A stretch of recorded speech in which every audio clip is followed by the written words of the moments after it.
Assalamualaikum warahmatullahi wabarakatuh. Perkenalkan, nama saya Mauliawati Rohmah. Saya adalah mahasiswa psikologi semester 3 di Universitas Islam Negeri Maulana Malik Ibrahim Malang.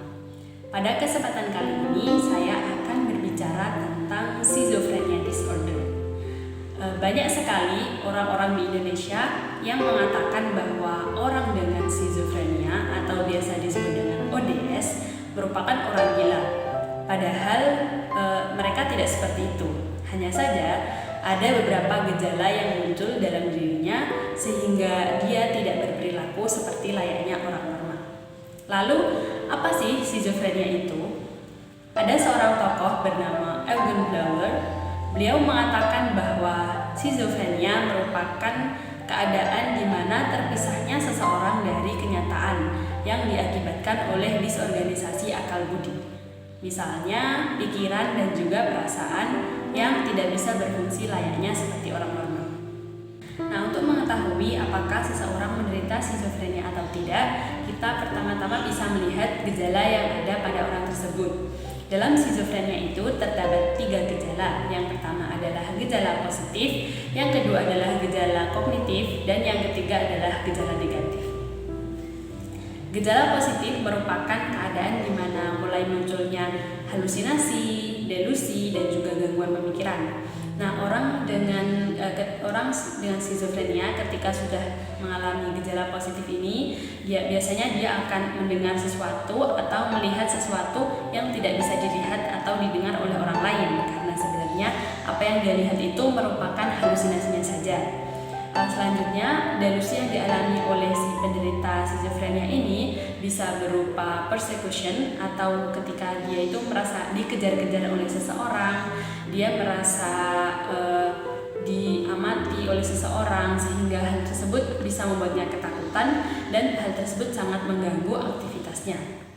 Lalu selanjutnya, delusi yang kedua juga bisa dalam bentuk kontrol, di mana dia merasa dikontrol oleh orang lain, dia merasa dikendalikan oleh orang lain, jadi dia merasa tubuhnya itu bukan miliknya sendiri. Nah, hal ini bisa membuatnya terhambat untuk melakukan aktivitas dan dia merasa dibatasi untuk melakukan segala sesuatu. Yang kedua adalah gejala kognitif. Nah, gejala kognitif ini merupakan gejala di mana mulai menurunnya kemampuan yang dimiliki oleh seseorang. Kemampuan ini bisa berbagai kemampuan dan juga seseorang ini juga bisa mengalami defisit kognisi. Nah, orang dengan schizophrenia yang mengalami gejala kognisi ini biasanya terjadi penurunan kemampuan belajar dan juga proses memorizing. Jadi apa yang dia lihat, apa yang dia pelajari, lalu apa yang dia belajar itu biasanya sangat sulit untuk masuk ke dalam otaknya karena terganggu dalam proses belajar dan memorizingnya. Apa yang dia pelajari itu juga sulit untuk dia pertahankan karena sulit untuk masuk ke dalam long term memorinya. Selanjutnya, orang dengan schizophrenia ketika mengalami gejala kognisi ini, dia juga mengalami kesulitan dalam berpikir abstrak. Jadi dia hanya bisa berpikir yang sederhana saja. Dia juga mengalami kesulitan dalam pemecahan masalah. Selanjutnya, gejala negatif schizophrenia yaitu gejala yang ditandai dengan tidak munculnya sesuatu yang biasanya ada pada diri orang tersebut. Sebagai contoh, si A biasanya dia ramah, biasanya dia ceria, biasanya dia berinteraksi dengan baik dengan orang-orang di sekitarnya, lalu juga berkomunikasi dengan baik. Ketika dia mulai mengalami gejala kognitif ini, dia mulai menarik diri secara sosial, dia mulai tidak berinteraksi, mulai mengurangi komunikasi dengan orang lain, dan seperti mulai menarik diri dan menyudutkan diri sendiri. Lalu, apakah semua penyakit schizophrenia itu sama? Nah, di sini ada beberapa klasifikasi dalam penyakit schizophrenia ini. Yang pertama adalah schizophrenia paranoid, di mana pada schizophrenia paranoid ini biasanya muncul gejala positif yang berupa halusinasi atau waham, terus juga delusi. Itu mulai muncul pada penderita schizophrenia. Skizofrenia jenis paranoid ini biasanya muncul ketika usia 30 tahun ke atas. Nah, selanjutnya adalah skizofrenia hebefrenik, di mana jenis ini biasanya muncul pada usia remaja, yaitu usia 15 sampai dengan 25 tahun.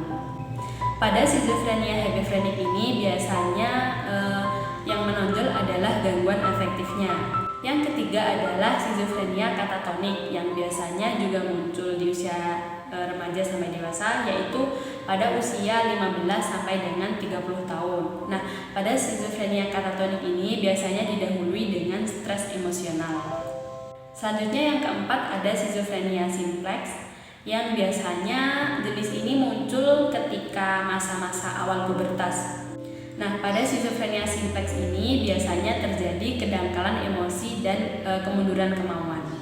Selanjutnya yang kelima adalah skizofrenia residual. Nah, di mana pada skizofrenia residual ini biasanya gejala-gejala yang muncul itu mengarah kepada gejala negatif.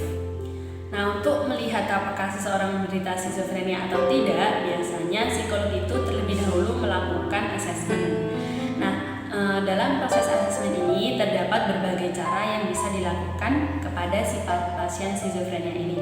Yang pertama adalah dengan metode wawancara. Nah, wawancara ini bisa dilakukan kepada si penderita skizofrenia langsung atau bisa dilakukan kepada orang-orang terdekatnya ketika si penderita ini sudah tidak bisa lagi untuk diajak berkomunikasi.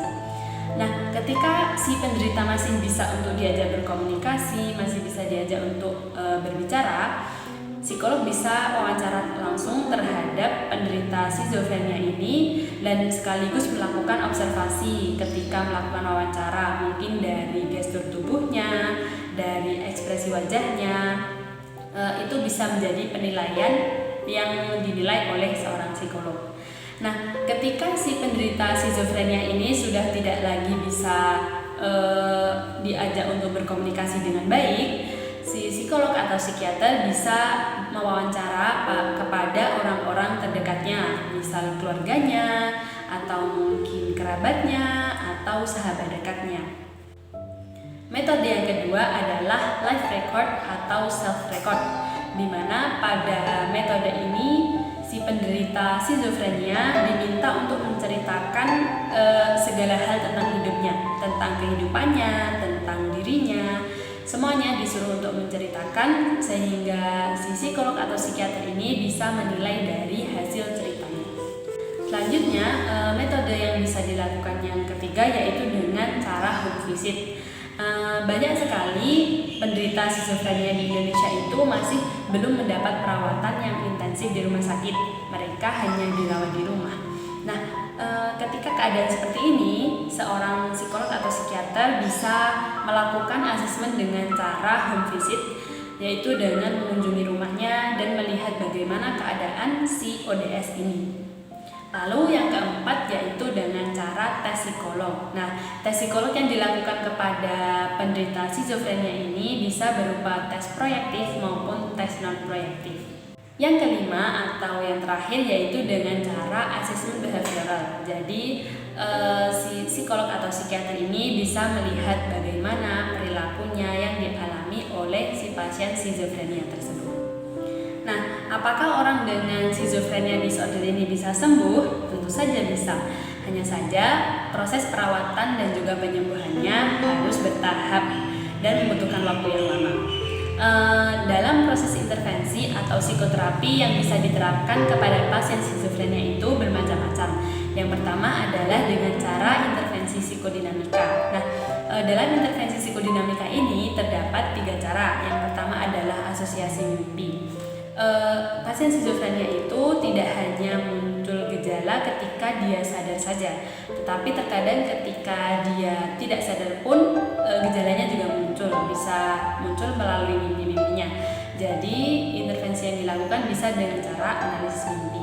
Yang kedua yaitu dengan cara asosiasi bebas dan yang ketiga dengan cara transference. Yang kedua adalah dengan cara intervensi behavioral atau kognitif behavioral, di mana pada intervensi ini psikolog atau psikiater lebih fokus untuk mendorong pasien skizofrenia untuk menggali apa potensinya, apa yang bisa dikembangkan dari dalam dirinya, dan mengarahkan si penderita skizofrenia ini untuk melakukan aktivitas-aktivitas yang bisa mengalihkan perhatiannya, misalnya bekerja atau berolahraga dan kegiatan-kegiatan yang bermanfaat lainnya. Selanjutnya, terapi yang digunakan bisa juga dengan terapi keagamaan yang dikaitkan dengan nilai-nilai religi dan juga keagamaan sesuai dengan agama yang dianut oleh si penderita skizofrenia tersebut. Terlepas dari metode-metode yang dilakukan oleh psikolog terhadap atau psikiater terhadap si pasien skizofrenia ini, penyembuhan dari pasien skizofrenia tidak lepas dari dukungan orang-orang di sekitarnya yang kuat, misalnya keluarga. Saya pernah melihat sebuah video dokumenter di mana video tersebut berisi tentang pengalaman seorang penderita skizofrenia yang sudah berhasil sembuh. Beliau mengatakan bahwa faktor yang paling besar yang mempengaruhi kesembuhannya itu adalah dikarenakan dukungan dari keluarga yang selalu memberikan perhatian, memberikan dukungan kepada dirinya sehingga dia bisa perlahan-lahan bangkit dan juga sembuh dari skizofrenianya. Jadi ketika kita di sekitar kita mungkin ada orang-orang yang menderita skizofrenia, mari kita rangkul mereka, mari kita memberi perhatian kepada mereka, dan mari kita